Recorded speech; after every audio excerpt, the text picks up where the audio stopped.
एकनाथ शिंदेंच्या कामांना मी स्थगिती देत नाही, मुख्यमंत्री देवेंद्र फडणवीसांचं स्पष्टीकरण। स्थगिती द्यायला उद्धव ठाकरे नसल्याची कोपरखळी, शिंदेंनी घेतलेले निर्णय सुद्धा आमचेच असल्याचं स्पष्टीकरण। पुढील 5 वर्षांमध्ये 24% विजेचे दर कमी करणार, मुख्यमंत्र्यांची घोषणा। स्मार्ट मीटर लावला तर दिवसा 10% वीज बिलावरती सूट, मुख्यमंत्र्यांची विधानसभेमध्ये माहिती। दावोसमध्ये केवळ महाराष्ट्राचाच डंका, मुख्यमंत्र्यांचं स्पष्टीकरण। गुजरातच्या तिप्पट गुंतवणूक महाराष्ट्रामध्ये आल्याची आकडेवारी सादर, राज्यामध्ये 1,39,000 कोटींची परकीय गुंतवणूक आल्याची माहिती।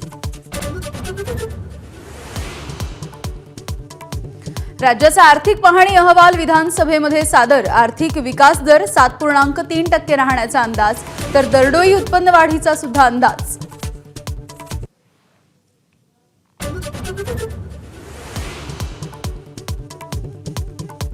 अनिल परब यांच्या वक्तव्यावरून विधान परिषदेमध्ये गदारोळ, परबांनी माफी मागावी, सत्ताधारी आमदारांची मागणी, तर माफीचा प्रश्नच येत नाही, परब यांचं उत्तर।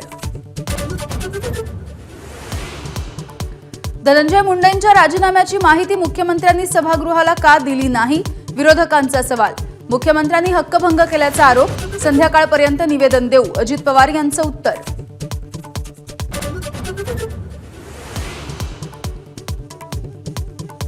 संतोष देशमुखांच्या हत्येशी संबंधित आरोपपत्रामध्ये उल्लेख केलेल्या 15 व्हिडिओमधले तपशील एबीपी माझाच्या हाती, आरोपींनी ओलांडली क्रौर्याची परिसीमा।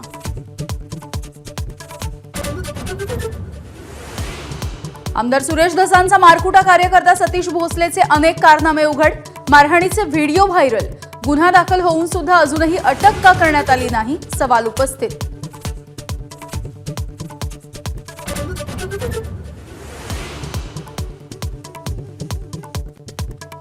तुम्ही औरंगजेबाचे वंशज आहात का, कबरीचं दर्शन घेणाऱ्यांना उदयनराजेंनी सुनावलं, जेसीबी लावून कबर उखडून टाकण्याची मागणी।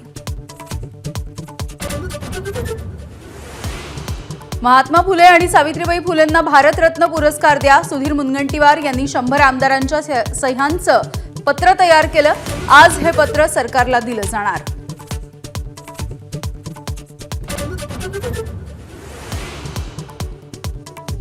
महाराष्ट्रामध्ये 9 महिन्यांमध्ये 10 वर्षातली विक्रमी परकीय गुंतवणूक, मुख्यमंत्र्यांची माहिती। 9 महिन्यांमध्ये 1,39,434 कोटी रुपयांची परकीय गुंतवणूक। तुरुंगामधून बाहेर आल्यावरती सुद्धा महेश मोतेवारचे कारनामे सुरू, जादा परताव्याचा आमिष दाखवून लोकांकडून पैसे गोळा करत असल्याचा व्हिडिओ माझाच्या हाती, साथीदारांच्या नावे दौलत प्राईड नावाची कंपनी स्थापन।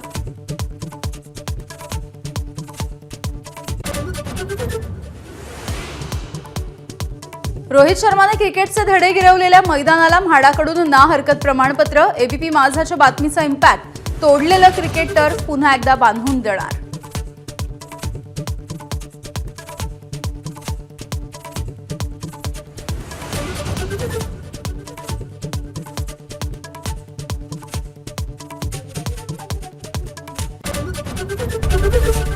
एबीपी माझा, उघडा डोळे बघा नीट।